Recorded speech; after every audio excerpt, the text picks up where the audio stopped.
Terry Lawton is my name. I'm calling you from Wexford here. Yeah. And I've been contacting all the agencies from EPA to the Department of Environment to the Civil Aviation Authority, in search of answers as to what is actually going on in our skies with regard to all the trails that are up there these days. Basically, there are programs in place, worldwide government admissions, white papers, patents, etc., being written out over the decades about releasing particulates into the atmosphere to reflect the sun back out to space to combat global warming. Basically, these trails didn't exist before the mid-1990s. Now, this program of geoengineering was put into place in the mid-1990s, and all anybody has to do is basically look at old photographs, and these trails didn't exist in the past, but now they are everywhere. And I've came into contact with information about 4 years ago that started me on my journey down the rabbit hole, basically. And the more I've dug into it, the more real I realise this is, and governments have been talking about this for a long time. But basically, every day I see lines being sprayed in the skies, trails being left behind. So Terry, I actually know nothing about this at all. Okay. I'm not aware of anything. Well, it's good we're talking then, because I'm just trying to inform as many people as I possibly can about this. So, do you know what sort of material they are using or anything like that? I do. Well, you can look at the 1991 Welsbach U.S. Air Force patent, and they list out aluminium oxide as one of the chosen materials that they intended to release. Many other materials, strontium 90, manganese. And how is this distributed? Is this actually... Well, you see, the thing is... directly from an aircraft? Or? Yeah, well, yes, exactly, from commercial aircrafts, yeah. It's like, I'm on Flight Radar 24 every day. It's a flight tracking site, and I see these planes going over Wexford. And they're commercial planes, anything from Virgin, British Airways, all the main carriers. And they would be leaving big, thick, long, persistent trails that widen out into cloud banks, and they linger all day. Some of them mightn't leave any, but the fact is that some are and some aren't. And basically, what were you asking? What were the spraying? Did you ask me something else after that? Yeah. I was asking how they sprayed it. I mean, is it done by some sort of fitting on the aircraft? Exactly. Well, we suspect, myself and a lot of other researchers and activists have been looking into this, and we don't know for 100% certainty, but we know that there are a lot of the cargo planes are retrofitted out with spray equipment, with tanks and hose pipes and computer systems and remote control. The only one that I know of that is fitted with that sort of equipment is Transport, owned by one airline here, and it's contracted to do the oil spill containment. Yeah. You get a lot of you have a lot of. The only one that I know, and you can't open any part of an aircraft above about 10,000 feet. Yeah, exactly. Yeah. Oh, yeah. Then you can't really tow anything either, but above that. Yeah. But I mean, there's a number of possible ways that they're doing it. They're adding it into the jet fuel, or they're spraying. There are separate spray jets just under the exhaust where basically these chemicals and metals are released. They catalyse an activation. I know nothing about it, and I probably would know if there was any installations on the aircraft, because we would have to approve any modifications to the aircraft. Yeah. This is the thing, We're not seeing anything like that. I know this from our side. This is why that's not to say that somebody else might be doing it, but we're not aware of it here at this end.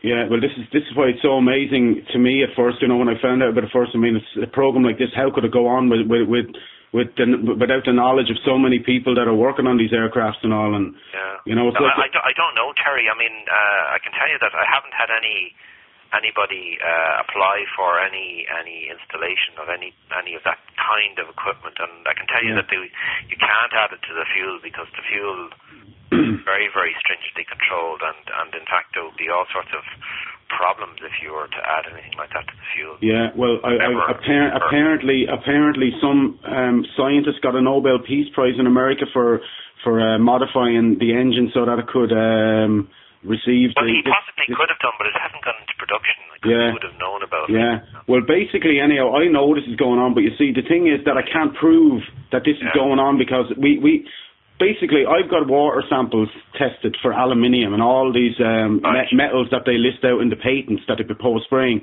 Now, my water samples have showed conclusive evidence that all of these metals are in it, so they're consistent with all the patents. The results are the metals.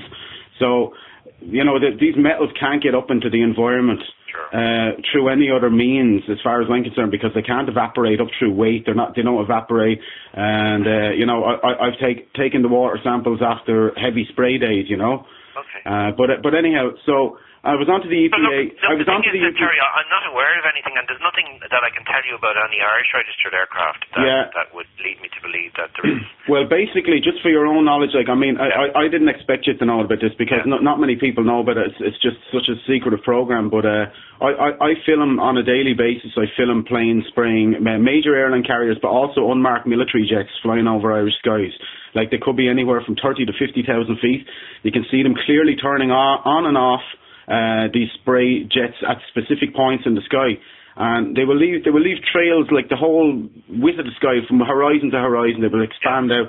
But I mean, NASA have confirmed that the Earth has got 20% darker in the last 15 years since this program has begun, and that's a phenomenon known as global dimming. We're not getting the sunlight. The albedo effect has been reduced by 20%. Like, we're not getting the same sun as we used to.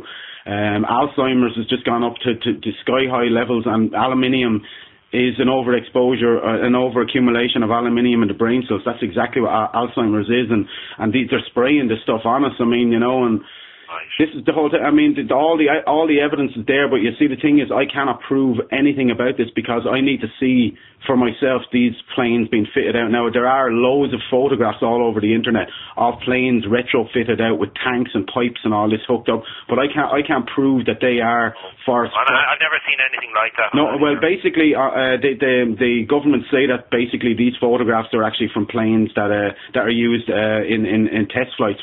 They use the tanks for ballast and all this, like. But basically, what I need to do just to really prove this,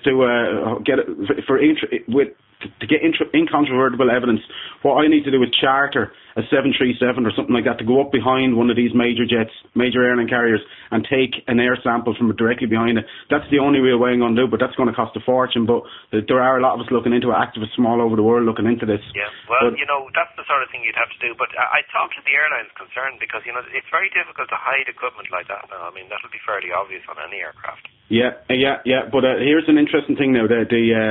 I've talked to a good few employees of Ryanair, and they all concur that the cargo hold number 3 under all Ryanair flights, or the aft cargo hold, has been shut off, and it's not open for cargo at all for the last 10, 15 years. So what's in there, basically, you know, it's off limits for all of the employees. You'll find that he has it locked off, so he doesn't want anything in it because he doesn't carry anything. Because every ounce that you carry on the airplane burns fuel. Oh, I know that. I'm aware of that. Yeah, you see, yeah. But you see, the thing is, we don't know what's in these planes or how they're spraying it. You know, all we want is answers, basically. And I'm not phoning you for answers. I doubt very much if Ryanair is involved now, because we have sight of those aircraft and there ain't nothing on them. Well, I can verify 100% that they are involved because I see them spraying. I have close and personal footage of them spraying, turning on and off, and I've seen them on so many occasions. It's just countless occasions. All the major carriers, Aer Lingus, Ryanair, British Airways, Virgin, American Airlines, the whole lot of them, they're all involved. It's unbelievable how it's kept so secretive. But basically, like the Manhattan Project to build the atomic bomb, there was 250,000 people working on that, and only a very, very few of those people actually knew the end result, you know. So it was operated on a compartmentalized basis, you know. And so the same is happening here, and it is the greatest deception that has ever taken place on this planet. I mean, it's happening every day, and it's the elephant in the living room. We're all being sprayed by it. Every living organism on this planet is being affected by this.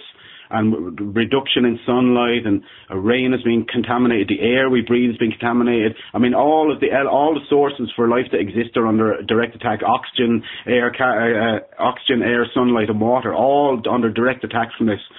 But I wasn't expecting you to know about this. But basically, how could I, how do I file a complaint, or how do I make an official statement to just basically to say that this is going on and what he's going to do about it, basically? We're just in the business of certifying the aircraft, and we inspect and certify the aircraft, so we're not aware of anything like what you're talking about. I suppose you could go to our corporate affairs group. You'll find it on our website. There is a system for making complaints there. Okay. So you put it in through there, and our corporate people will have a look at it. Okay. And listen, when I was talking to the EPA yesterday, I wanted to send them an information pack, basically with just with a couple of excerpts from different patents and government documents. Like, sure. say for instance, there's a House of Commons regulation on geoengineering report from the Science and Technology Committee written out in 2009 on regulating geoengineering, basically as regulating geoengineering as a proposed answer to prevent global warming. Basically, I want to send copies of these documents out to all of you people, because I understand how crazy this stuff sounds and all. What you do is you start with the basic complaint, and then you can follow up. Once they make contact with you, you can follow up with the documentation and explain the situation. Okay. But can you give me an address that I can send, like for you guys, just one department that I can send? You could say customer complaints department. It's not actually a department, but it's close enough. And the Irish Aviation Authority, the Times Building, Delir Street, Dublin 2. Okay. And right, okay, and look, sure, I'm going to send you on something yourself. I actually got your email address yesterday from one of the girls there, so I'm going to send you on just a little something yourself, and just have a look yourself. Okay. And just have a glass over, but you know, this. Have a look, yeah, we'll have a look. Okay then, thank you very much for your time. Thanks very much. Take care. You're very good, thank you. Bye bye, thank you. Bye.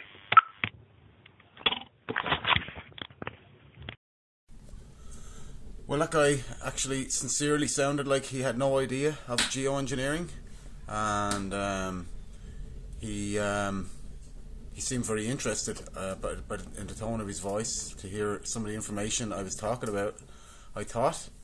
And this is the whole thing, like as I was talking about in the video, the process of compartmentalization. This is how this whole New World Order system works. You know, most people that are involved in these programs don't even know that they're involved in them. I mean, that was the head of the Aviation Authority. I was on to one of the heads, and these people are overlooking the skies of Ireland, but yet they don't know that this program is going on. It's amazing how it's all been kept secretive, how the whole program, how such a big program is kept secretive. You know, as the saying goes, the devil's chariot is always pulled by angels. Apparently even the pilots don't even know this is going on, because the spray jets are remote controlled by satellite. You know, so it's just yeah, it's just it's amazing. I understand how crazy this sounds and all to most people if you're coming across this information for the first time, but you know, it's really going on, and I know for 100% fact it's going on. So this is why it's up to those of us who are active and who are aware. It's so important now for us to double our efforts to inform the public, to keep the momentum going, because there is good momentum going around the world now with activism, and basically we've got to keep the whole momentum going. So efforts, but other people will join us, and the more people that know about this, the quicker we're going to be able to stop this. Because once enough people know, once we hit critical mass, these people, these geoengineer psychopaths can no longer get away with it, because it's only through our consent. Our ignorance is our consent, basically. If we don't know this is going on and we're not saying anything, that's consent to them. So but that guy sounded very interested, and he did sound to me like he was aware at all. Now I have to say, I made a call to the EPA the other day and the DOE, and they weren't so friendly now at all. Well, actually, yeah, the first EPA girl she was relatively friendly, but she knew something. She knew the term chemtrails, and she knew to state the term chemtrails, not geoengineering, just to make me sound like a conspiracy theorist. You know, so also the girl at DOE, you know, again, I just got the feeling that they knew stuff, you know, and they're just told to shut up. They got a protocol. They got to keep within the parameters of that protocol, or or else lose a job. So, and that's something I just bring me on to my final point. That's something that I'd like to say to all the people working in the airline industry and whatever interconnected industries, you know, to do with that. Even different things like banking and fluoride in the water and or whatever. All these people that are involved in all this stuff, you know, and if you know this is real and you know these things are going on, like if you are a pilot and you know that this is going on, you have a duty to speak out, because it's not just good enough saying that you're just doing your job and you're just keeping it secret because the boss has told you. You've probably been told, you've been given the brief that geoengineering is to combat global warming, and you may believe that it's a good thing. But it's up to you, and to take self-determination and responsibility and research the facts for yourself, the verifiable facts which conclude that this program is killing all life on this earth, slowly killing everything. So what's more important, your job or life on this planet? You know, gotta ask yourself that. So anyhow, this is Terry Lawton for Wexford Skywatch. Find us on Facebook and join the resistance to end the greatest crime of our time, geoengineering. Over and out.